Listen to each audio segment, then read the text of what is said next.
नमस्कार दोस्तों, कैसे हैं आप सभी लोग। उम्मीद है सभी लोग स्वस्थ होंगे। मुझे आपको एक जानकारी देनी है और जानकारी ये है कि भैया टेट की डेट जो है डिसाइड हो गई है ना। और अभी आप सोते रहना, बाद में जाकर फिर कहना कि हमारा तो टेट निकला ही नहीं। तो तैयारी करने के लिए क्या ज़रूरी है? तैयारी करने के लिए ज़रूरी है डेली प्रैक्टिस, है ना। डेली क्या करना है? प्रैक्टिस करना है। और डेली प्रैक्टिस करोगे तभी जाके कुछ हो सकता है। तो कम से कम बांध लो कि हमें कम से कम 100 क्वेश्चन या उससे ज़्यादा डेली प्रैक्टिस करने हैं। ठीक, तो डेली प्रैक्टिस और हर एक सब्जेक्ट की प्रैक्टिस करनी है। तो आपका जरूर यूपी टेट इस बार क्लियर होगा और यूपी टेट के साथ सुपर टेट भी होगा, ये गारंटी है। चलिए तो शुरू करते हैं। हमने प्रैक्टिस सेट लगाया है। ये आपका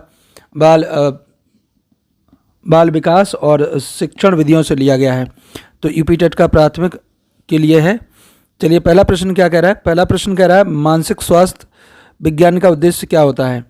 मानसिक स्वास्थ्य की रक्षा करना, मानसिक रोगों का इलाज करना, आत्मविश्वास को बढ़ाना, यह सभी। ठीक है ना। तो मानसिक स्वास्थ्य विज्ञान की बात हो रही है तो ये वाला पहला वाला उत्तर सही होगा इसका, कि मानसिक स्वास्थ्य की रक्षा करेगा, है ना।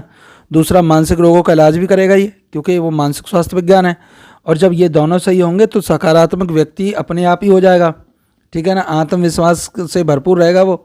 भरपूर क्यों रहेगा? आत्मविश्वास से भरपूर क्योंकि उसकी मानसिक स्थिति सही है।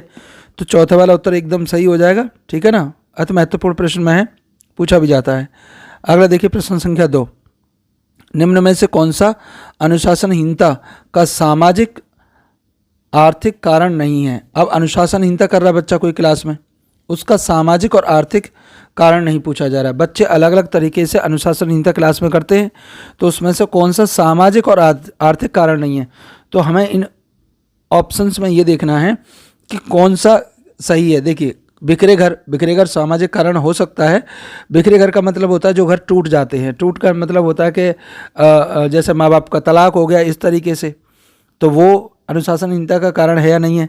निम्न आर्थिक स्थिति कारण हो सकती है। आर्थिक स्थिति बच्चे की सही नहीं है। दूसरा है अयोग्य शिक्षक। अब अयोग्य शिक्षक का सामाजिक और आर्थिक से कोई लेना देना नहीं है ना। तो यही वाला हमारा उत्तर सही हो जाएगा। पाठ पड़ोस की बात करें तो ये भी हमारा सामाजिक में आता है। तो अयोग्य शिक्षक वाला वो सामाजिक और आर्थिक कारण नहीं है, ये ध्यान रखना है। प्रश्न संख्या चलते हैं हम 3। बुद्ध का त्रिस्तरीय मॉडल किसने दिया था? कौन सा मॉडल? त्रिस्तरीय मॉडल। तो यहाँ हम बात कर लेते हैं ऑप्शंस की। गार्डन द्वारा जो दिया गया कौन सा था? बहुबुद्धि सिद्धांत था। बहुबुद्धि सिद्धांत गार्डन ने दिया था। और वर्ट ने समूह कारक सिद्धांत दिया था। कौन सा दिया था? समूह कारक सिद्धांत, है ना, ये वर्ट ने दिया था। अगर वर्णन द्वारा की बात करें तो ये आपके फिलिप के थे और इन्हें पदानुक्रमी मॉडल दिया था। कौन सा दिया था? पदानुक्रमी। कौन सा मॉडल दिया था? पदानुक्रमी, है ना। तो हमारे पास कौन बचा? हमारे पास बचे केवल कैरोल। तो कैरोल ने त्रिस्तरीय मॉडल दिया था। ध्यान रखना है, 3 स्ट्रेटम सिद्धांत ध्यान रखना है। तो प्रश्न संख्या 3 का उत्तर हो जाएगा आपका चौथा। आगे चलते प्रश्न संख्या 4। अपने वातावरण के बीच संतुलन बनाए रखने की योग्यता क्या कहलाती है ना। तो वातावरण के बीच आपको संतुलन बनाना इस योग्यता क्या कहेंगे? तनाव कहेंगे, प्रेरणा कहेंगे, समायोजन या क्षमता। अब देखिए, तनाव, प्रेरणा, समायोजन, क्षमता। तो अपने पड़ोस में समायोजित रहते हैं हम, समायोजित तरीके से रहते हैं। किसकी कोई ज़रूरत है उसके काम आना, अपनी ज़रूरत है दूसरों से काम निकालना, तो इस चीज़ को हम क्या कहते हैं? समायोजन कहते हैं। तीसरा उत्तर इसका एकदम सही हो जाएगा, ध्यान रखना है। आगे चले, प्रश्न संख्या कौन सा हमारे पास? प्रश्न संख्या हमारे पास 5।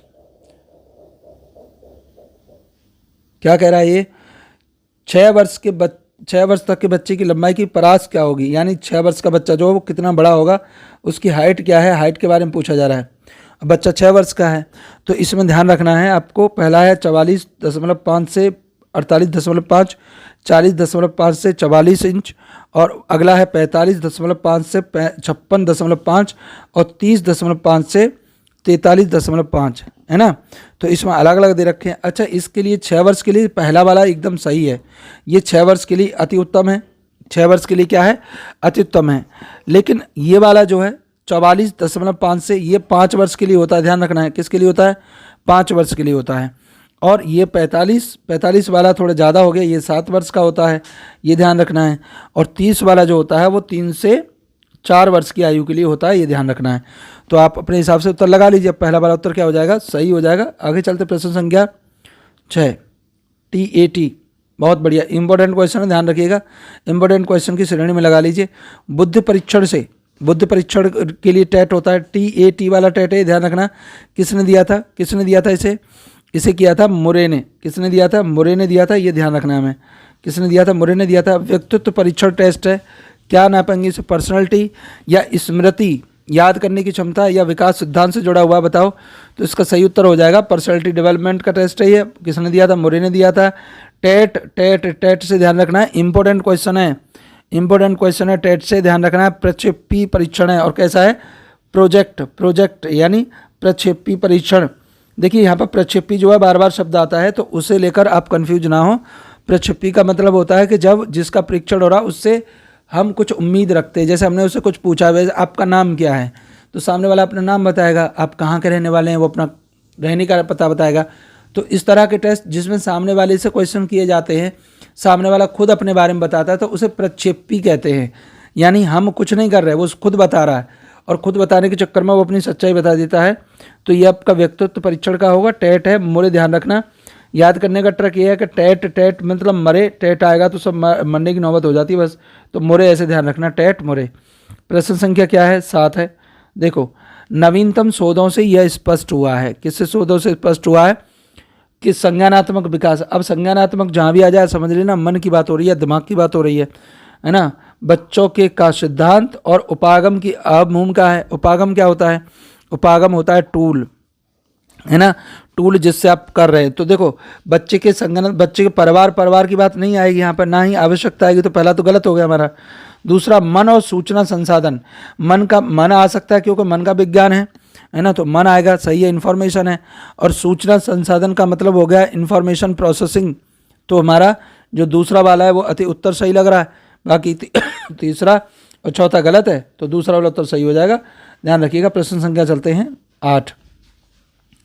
फ्राइड ने विकसित किया था, फ्राइड ने क्या विकसित किया था, फ्राइड ने देखो, अब यहाँ पर बात करें सीखने का नियम किसने दिया था, थॉर्नडाइक ने दिया था सीखने का नियम, ये ध्यान रखना है। थॉर्नडाइक, सीखने की बात आए तो थॉर्नडाइक, है ना, डाइक मारते ना पानी के अंदर, डाइक, तो ऐसे ध्यान रखना, थॉर्नडाइक सीखने का नियम। भूल और प्रयास का नियम जो दिया था वो किसने दिया था, ये भी थॉर्नडाइक भैया है, भूल और प्रयास का नियम भी थॉर्नडाइक है। मनोविश्लेषणवाद जो है वो सिगमंड फ्राइड ने दिया था, सिगमंड फ्राइड ने दिया था। तो इन्होंने कहा था कि जितनी बुद्धि उसकी ऊपर दिखाई दे रही होती है, उससे कई गुना जो बुद्धि उसके अंदर होती है जो दिखाई नहीं दे रही होती है। तो हमारे पास ना 2 तरह की बुद्धि होती है, और ये मनोविश्लेषणवाद किसने दिया था, सिगमंड फ्राइड ने दिया था, ये ध्यान रखना है। और ये दूसरा अध्यायवाद का यहाँ पर कोई रिलेवेंट नहीं है, इसे छोड़िए, तो ये वैसे भी गलत है। आपका पहला, दूसरे, तीसरे में से कौन सा सही है हमारा, तो फ्राइड ने जो दिया था वो मनोविश्लेषणवाद दिया था। फ्राइड को मनोविश्लेषणवाद का पिता भी कहा जाता है, ध्यान रखिएगा। प्रश्न संख्या 9, बालकों की शैक्षिक उपलब्धि को निम्न में से कौन सा अशैक्षिक कारक सर्वाधिक प्रभावित करता है। बालकों की शैक्षिक उपलब्धि को निम्न में से कौन सा अशैक्षिक कारक सबसे ज़्यादा प्रभावित करेगा, तो बालकों की प्रेरणा, है ना, बालकों की प्रेरणा जो है वो प्रभावित करेगी। संवेगों से मुक्ति, बालकों की संवेगों से मुक्ति ये प्रभावित करेगी, या फिर विद्यालय के बाहर बालक के उत्तरदायित्व ये प्रभावित करेगा, या स्वाध्याय की आदतें ये प्रभावित करेगा। तो अशैक्षिक कारक की बात कर रहे हैं। अशैक्षिक कारक का मतलब हो गया कि विद्यालय के बाहर के उत्तरदायित्व जो होते हैं वो प्रभावित करेंगे, ध्यान रखना है। तो ये वाला हमारा तीसरा वाला उत्तर इसका क्या हो जाएगा, एकदम सही हो जाएगा। प्रश्न संख्या चलते हैं हम 10। किसी क्रिया को बार बार दोहराने से उसका संबंध दृढ़ हो जाता है। किसी प्रक्रिया को आप बार बार दोहरा रहे हैं तो क्या हो जाएगा, उसका जो संबंध है वो दृढ़ हो जाएगा। थॉर्नडाइक के किस नियम पर आधारित है, थॉर्नडाइक ने देखो 3 नियम दिए थे, तत्परता का सिद्धांत, प्रभाव का सिद्धांत और अभ्यास का सिद्धांत। तत्परता होता है रेडीनेस, आप किसी के लिए तैयार रहें, और तैयार होने की अवस्था क्या कहलाती है, तत्परता कहलाती है। जैसे आपसे कहा कि चलो मैं आज आपको गुणा करना सिखाऊंगा। अब क्लास में कुछ बच्चे आपने देखे होंगे, उनका मुंह बन जाता है, तुरंत आपने नाम लिया और उनका मुंह बना, बोले अरे यार ये और करवाएंगे, है ना। और कुछ बच्चे होते हैं कि हाँ सर करो। तो तत्परता होना, सीखने का सबसे सीख वही सकता है जिसको चाह होगी सीखने की। आप ज़बरदस्ती नहीं सिखा सकते। आप कोशिश करें कि किसी को आप डॉक्टर बना दे, नहीं बना सकते। डॉक्टर अगर कोई व्यक्ति बनना है तो वो खुद बना है, ये समझ लो। हर एक बच्चा खुद पढ़ता है, शिक्षक कभी नहीं पढ़ा सकता। इसीलिए तो कहते हैं जो एजुकेशन है वो चाइल्ड सेंटर्ड है। तो शिक्षक का काम है सिर्फ मार्गदर्शन करना, बाकी उसका कोई काम नहीं होता, ध्यान रखना। तो तत्परता का नियम। दूसरा प्रभाव का नियम। प्रभाव बहुत बड़ी चीज़ होती है ना। प्रभाव की वजह से ही लोग पढ़ते हैं। प्रभाव क्या है? प्रभाव ये है कि पढ़ लिखने के बाद हम पैसे वाले बनते हैं, है ना, पैसा कमा सकते हैं, हमारे अंदर बुद्धि आ जाती है, हम दूसरों को डील कर सकते हैं, बातें कर सकते हैं। लेकिन आज का जैसा समय चल रहा है, मुझे लग नहीं रहा कि पढ़ाई लिखाई को कोई फ़ायदा होने वाला है। तो बच्चों को में नेगेटिविटी आ रही है, उसके हिसाब से बच्चों में नेगेटिविटी आपने देखी होगी कि बच्चे जो होते हैं वो कोर्स के प्रभाव में, वो यूट्यूबर के प्रभाव में, बोले जी नाच गाने से ज़्यादा पैसा आता है तो पढ़ाई की आवश्यकता क्या है। तो प्रभाव का नियम यहाँ पे अब थॉर्नडाइक जी का ये जो लगने वाला है। अभ्यास का नियम। अभ्यास जितना ज़्यादा करोगे, सीखोगे उतना ज़्यादा। तो ये वाला जो तीसरा वाला उत्तर है वो एक जहाँ पे एकदम सही बनना है। तो ये थॉर्नडाइक जी ने दिया था, और उपयुक्त में से कोई नहीं तो गलत है, ध्यान रखना है। प्रश्न संख्या हो गया हमारा 10 का तीसरा उत्तर सही हो गया। अभ्यास का नियम, प्रैक्टिस मेक्स मैन परफेक्ट, ध्यान रखना। तो अभ्यास करना बहुत जरूरी है। प्रश्न संख्या 11। एक बालक ने एक बिल्ली को डंडे से मारकर भगा दिया, है ना। बालक ने किससे मारा? बिल्ली को डंडे से मारा है, गलत बात है, बिल्ली को नहीं मारना चाहिए। दूसरा क्या है? जब भी बिल्ली बालक को देखती तुरंत भाग जाती है ना। अब क्या हो गया? ऐसे आपने कुत्ते वगैरह को भी देखा होगा, एक बार उसे डंडे से मार दो तो वो हमेशा के लिए आपसे भागता रहेगा, है ना। बिल्ली की यह सीखने की क्रिया किस प्रकार है? अनुकरण प्रवृत्ति के द्वारा सीखा है। अनुकरण का मतलब क्या होता है? अनुकरण का मतलब होता है दूसरों की नकल करना। तो बिल्ली ने नकल नहीं की किसी की, सहज संबंध, सहज प्रक्रिया द्वारा सीखा है। या सूझ द्वारा। सूझ का सिद्धांत किसने दिया था? कॉलर ने दिया था, सब जानते हैं। और सहज संबंध क्रिया द्वारा सीखना, ये किसने दिया था? ये दिया था आपके पावलाव ने, है ना। और अंतिम क्या है इसमें? अंतिम है प्रयास एवं त्रुटि, जो कि थॉर्नडाइक ने दिया था। तो यहाँ पर जो सही उत्तर होगा आपका दूसरे वाला। ये वाला इसीलिए नहीं हो सकता क्योंकि उसने बार बार प्रयास नहीं किया, वो एक ही बार में समझ गई कि ये बंदा मुझे डंडे से मारेगा, अब मैं इसके पास नहीं जाने वाली हूँ। प्रश्न संख्या 11 का होगा दूसरा। 12 पर चलते हैं। विद्यालय के भौतिक संसाधनों के साथ साथ मानवीय संसाधनों का संरक्षक कौन होता है? अब देखो, भौतिक संसाधनों की बात करें तो भौतिक संसाधनों में विद्यालय में क्या क्या आता है? विद्यालय में आते जैसे वहाँ का फर्नीचर क्या है, बिल्डिंग क्या है ना, बोर्ड कैसा लगा हुआ है, और वहाँ की सारी चीज़ें जो सुविधाएं हैं वो भौतिक संसाधनों में आती है। मानवीय संसाधनों में आते हैं आपके अध्यापक और पियोन जो काम करते हैं वो मानवीय संसाधनों में, जो क्लर्क है वो मानवीय संसाधनों में। तो जिम्मेदारी किसकी है? जिम्मेदारी वित्तीय प्रबंधक की है ना, प्रबंधक की है, प्रशासनिक प्रबंधक की है, प्रधानाचार्य की है, या प्रधानाध्यापक की है? बताओ किसकी होगी? देखो, प्रधानाचार्य और प्रधानाध्यापक एक साथ लिखा हुआ है तो कुछ लोगों को कन्फ्यूजन रहता है कि प्रधानाचार्य और प्रधानाध्यापक में अंतर क्या है। तो अध्यापक जिसे कोऑर्डिनेटर भी कह सकते हैं, वो प्रधानाध्यापक होता है। और प्रधानाचार्य जो होता है वो एक अलग पद होता है जिसका काम होता है पूरे स्कूल को देखना। ये कोऑर्डिनेटर यानी टीचर्स का मुखिया प्रधानाध्यापक हो गया, ये समझ लो जैसे, है ना। तो प्रशासनिक प्रबंधक और किसकी जिम्मेदारी होती है सारी चीज़ें देखना? देखो, प्रबंधक का काम होता है बाकी संसाधनों को, फिजिकली संसाधनों को पूरा करना, लेकिन जो मानवीय संसाधन है उनको प्रधानाचार्य पूरा करेगा। तो इसका उत्तर हमारा तीसरा वाला सही हो जाएगा। प्रश्न संख्या चलते हैं 13। अंतर्निहित अभिप्रेरणा का आशय है कि बालक, अंतर्निहित अभिप्रेरणा का क्या आशय है कि बालक पुरस्कार पाने की इच्छा से कठिन परिश्रम करेगा, दंड बचने के लिए नित्य पाठशाला आता है, अध्यापक के डर से गृह कार्य पूरा करता है, ज्ञान की वृद्धि के लिए लगन से पढ़ाई करता है। तो जिसके अंदर अंतर्निहित अभिप्रेरणा होगी वो वाला क्या करेगा? ज्ञान की वृद्धि के लिए लगन से पढ़ाई करेगा।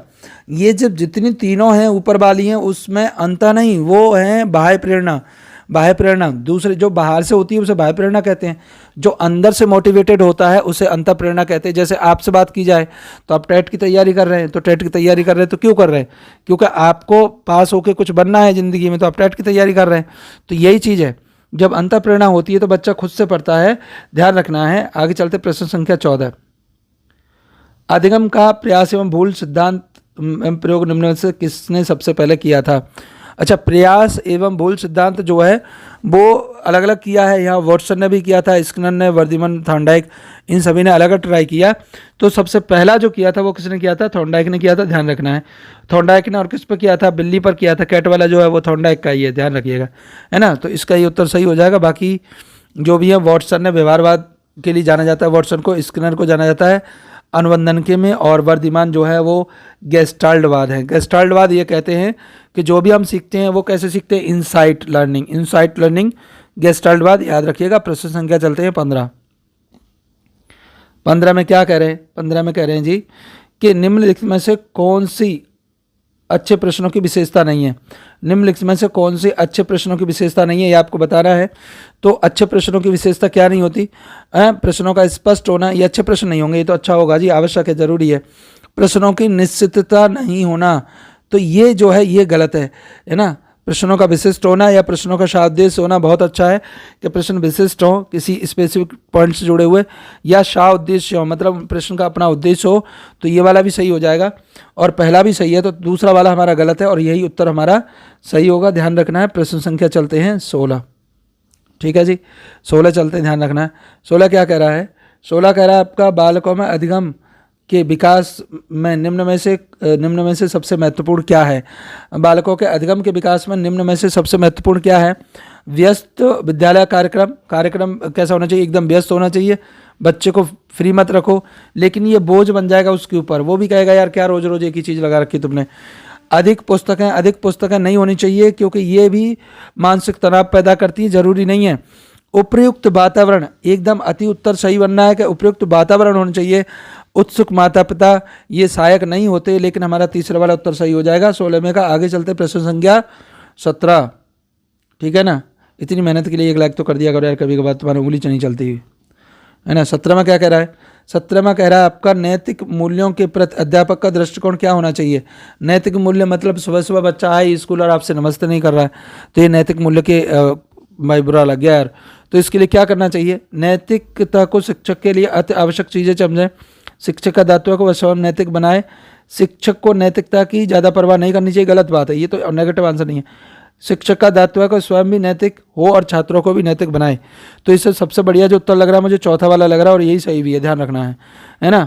तो शिक्षक जब स्वयं नैतिक होगा तो बच्चा भी नैतिक बनेगा। कोई छात्र आपसे नमस्ते नहीं कर रहा, कोई बात नहीं है, आप उससे नमस्ते करना शुरू कर दीजिए, 2 दिन बाद वो आपसे नमस्ते करने लगेगा, गारंटी मेरी, लिख के ले जाएगा। आगे है प्रश्न संख्या है आपका 18। कक्ष में प्रयोग होने वाली छात्र केंद्रित शिक्षण विधियों में प्राय शिक्षक की भूमिका होती है। अब कक्ष के अंदर जो प्रयोग हो रही है छात्र केंद्रित शिक्षण विधि में प्राय शिक्षक की भूमिका क्या होगी, इसके बारे में आपको बताना है। तो समस्या उत्पन्न करने वाली परिस्थितियों का निर्माण करने वाली होती है, मतलब जो शिक्षक है वो ऐसी परिस्थितियां पैदा करेगा जो क्या करेंगी, समस्या उत्पन्न करने वाली परिस्थितियों का निर्माण करना, या छात्रों के लिए संभावित सामग्री संसाधनों को जुटाना। अब संभावित सामग्री और संसाधनों को जुटाना उचित आंसर यहाँ पर नहीं हो सकता, ये ध्यान रखना है। और छात्रों की उपकल्पना निर्माण में मदद करना, तो जो यहाँ सही जो उत्तर होगा, देखो अब इसमें ये वाला भी है, परिस्थिति निर्माण करेगा, छात्रों के लिए संभावित सामग्री और संसाधनों को जुटाएगा, छात्रों की उपकल्पना में मदद करेगा, यानी उपरोक्त चारों सही है। 18 में का चौथा सही है। प्रश्न संख्या चलते हैं हम 19। तिरस्कृत बालक की समस्या का प्रमुख कारण क्या होता है। तिरस्कृत बालक कौन होता है, आपने किसी को डांट दिया, भगा दिया, है ना, बेइज्जती कर दी, उसको बालक को क्या कहते हैं, तिरस्कृत कहते हैं। और उस बालक की मुख्य समस्या क्या है, परिवार का निम्न स्तर हो सकता है, परिवार का निम्न स्तर हो सकता है कि वो बार बार बेचारा बेइज्जती सहन करता है, तो ये गलत बात है। परिवार का निम्न स्तर यहाँ पे नहीं होगा, क्योंकि आप किसी भी बच्चे को उसके पारिवारिक स्तर के हिसाब से नेगलेक्ट नहीं कर सकते, और अगर आप ऐसा कर रहे हैं तो छोड़ दीजिए जी, बहुत गंदी आदत है ये।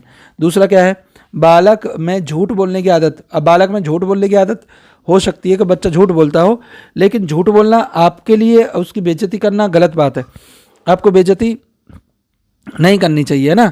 बालक के द्वारा कानून की अवहेलना, बालक कानून की अवहेलना कर रहा है तो हो सकता है कि उसको तिरस्कृत बालक की श्रेणी में रखा जाए।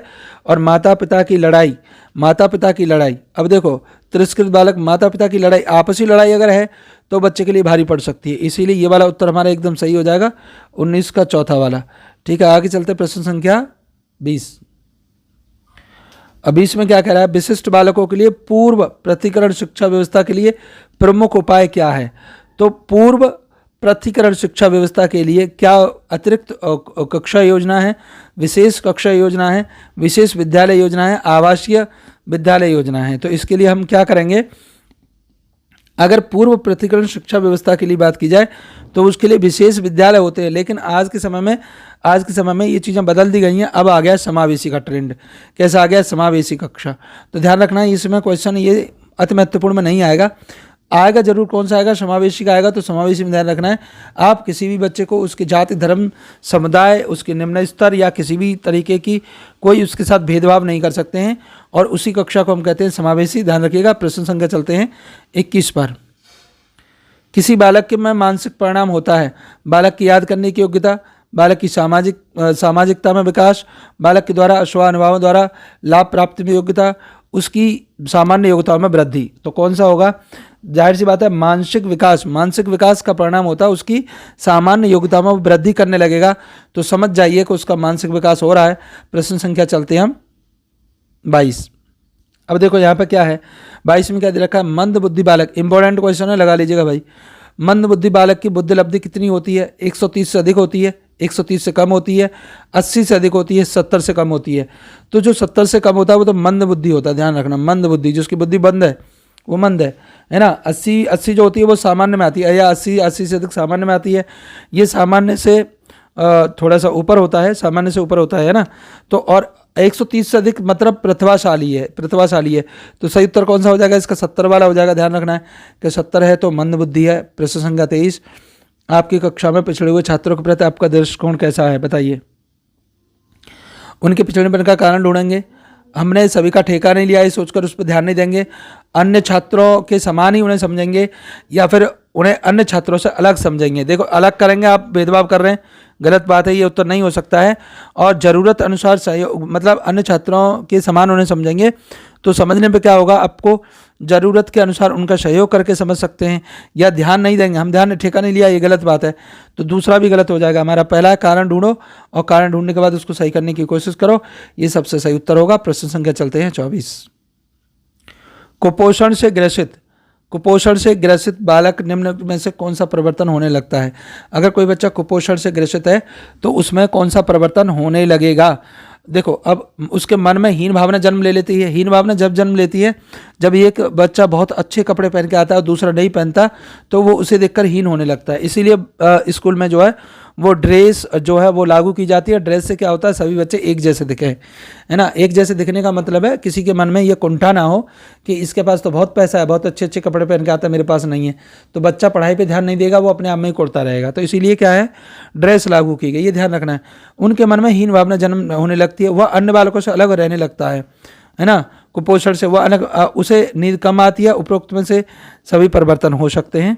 तो इसका सही उत्तर जो आपका पहुंचने वाला है तो कौन सा होगा, जो है उपरोक्त में से सभी हो सकते हैं। कि जब वो कुपोषण से है तो उसके हीन भावना आने लगेगी, अन्य वालों को से अलग रहेगा, उसके नींद में कमी आती रहेगी, जिसकी वजह से उसे दिक्कत हो सकती है। पढ़ने में अक्षमता, इंपॉर्टेंट क्वेश्चन लगा लीजिए, इंपॉर्टेंट क्वेश्चन लगा लीजिए। पढ़ने में अक्षमता निम्न में से किससे संबंधित है। अफेजिया से, डिसलेक्सिया से, डिस्प्रैक्सिया से, या अप्रैक्सिया से। तो अलग अलग है। देखो, अफेजिया मतलब भाषा, लैंग्वेज, लैंग्वेज से जुड़ा है। अब पढ़ने की बात हो रही नहीं, लैंग्वेज की बात हो रही है। डिसलेक्सिया पढ़ने से है, तो यही वाला इसका उत्तर सही हो जाएगा। और डिस्प्रैक्सिया होता है मोटर, यानी हमारे चाल भाव से, चाल भाव से, यानी डिप्रेसिया लिखने वगैरह से होता है। और अप्रैक्सिया होता है क्रिया निषादन समस्या। कौन सा होगा, क्रिया निषादन समस्या होगा। तो 25 में का चौथा सही हो जाएगा। आगे चलते हैं प्रश्न संख्या 26। निम्न में से एक प्रतिभाशाली बालक की विशेषता क्या है। कोई बच्चा अगर प्रतिभाशाली है तो उसकी विशेषता क्या होगी, मूर्त विषय में रुचि। अब मूर्त विषय और अमूर्त का मतलब आपकी समझ में नहीं आया है तो ऐसा समझ लो, मूर्त का मतलब होता है कि जो है वो मूर्त है, और जो नहीं है वो ये क्या है, अमूर्त है। जैसे किसी ने कहा कि जी अब पूरे उसमें सोलर सिस्टम में 9 प्लेनेट होते हैं, तो ये क्या है, ये मूर्त है। अब किसी ने कहा कि ऐसे और भी हो सकते हैं, तो वो अमूर्त हो गया। मतलब काल्पनिक शक्ति को अमूर्त कहते हैं, लेकिन जो है पहले से उसको पढ़ना मूर्त कहते हैं। तो ये सीमित होता है। मंद बुद्धि बालकों में रुचि, मंद बुद्धि बालकों में रुचि लेगा। असंगत है, कोई मतलब ही नहीं बनना। दैनिक कार्यों में समरूपता होगी, नहीं होगी। सामान्य अध्ययन में रुचि लेंगे तो प्रतिभाशाली की विशेषता होगी। सामान्य अध्ययन में क्या लेगा, वो रुचि लेगा। प्रश्न संख्या चलते हैं 27। शिक्षा में सुधार के लिए एक शिक्षक को सुधार है तो निम्न में से क्या उपाय करने चाहिए। एक शिक्षक है, उसे सुधार करना है तो क्या उपाय करना चाहिए। मुक्त अनुशासन के नियम का पालन करना चाहिए, शैक्षिक उपकरणों का प्रयोग करना चाहिए, पाठ्यक्रम को रुचिपूर्ण पढ़ाना चाहिए, उपयुक्त सभी, उपयुक्त सभी। हाँ, यही वाला है इसका, उपयुक्त सभी वाला। प्रश्न संख्या चलते हैं आगे प्रश्न संख्या चलते हैं 28। क्या कह रहा है? छात्रों की शिक्षा एवं लक्ष्य प्राप्ति हेतु तैयारी का निर्धारण कौन करता है ना? तो कौन करेगा? संरक्षक करेगा, प्रधानाध्यापक करेगा, निर्देशक करेगा, सहायक करेगा, है ना? बताओ कौन करेगा? हाँ जी, हाँ जी, बहुत बढ़िया, बहुत बढ़िया। 28 का कौन सा उत्तर सही होने वाला है? सहायक करेगा, निर्देशक करेगा, प्रधानाध्यापक करेगा या संरक्षक करेगा? छात्रों की शिक्षा एवं लक्ष्य प्राप्ति हेतु तैयारियों का निर्धारण कौन करता है? निर्देशक, सहायक, ये सभी है। इसमें अंतिम प्रश्न में दिया नहीं है क्योंकि सभी जो है वो उसकी सहायता करते, ध्यान रखना है। आगे चलते प्रश्न संख्या 29। संवेग व्यक्ति की उत्तेजना को तीव्र अवस्था है। संवेग क्या है? व्यक्ति की उत्तेजना की तीव्र अवस्था। यह कथन किसका है? वुडवर्थ का है, डैनियल का है, मीड का है, हेज का है? बताओ कौन सा है ना? तो ये जो है इसका किसका है? वुडवर्थ का। वुडवर्थ ने कहा था जो संवेग होते हैं वो व्यक्ति की उत्तेजित अवस्था होती है, तो इसका सही हो जाएगा। बाकी डैनियल ने यहाँ पे है ही नहीं। मीड ने सामाजिक मनोविज्ञान के बारे में मीड को जाना जाता है, ध्यान रखिएगा। आगे चलते प्रश्न संख्या 30 और अंतिम। आधुनिक बुद्धि परीक्षणों में सर्वाधिक मापन किया जाता है व्यक्तियों के द्वारा प्राप्त शैक्षिक अनुभवों का, सामान्य अवयवों का, जन्मजात अवयवों का, सामाजिक बुद्धि का। तो इसका सही उत्तर कौन सा हो जाएगा? सामान्यिक अवयोगिता का। दूसरा उत्तर सही है 30 का। ठीक है ना? तो वीडियो आपको पसंद आई हो तो प्लीज़ एक लाइक और एक सब्सक्राइब बनता है। ठीक है, ऐसे ही कल दूसरा हम टेस्ट पेपर लगाएंगे और बाकी सब्जेक्ट के भी टेस्ट पेपर लगाएंगे। वीडियो देखते रहिए कंटिन्यूस। बाकी आप सभी को धन्यवाद। उम्मीद है आप सभी इस वर्ष अच्छे शिक्षक बनेंगे, ऐसी मैं कामना करता हूँ। Best of luck for your exam.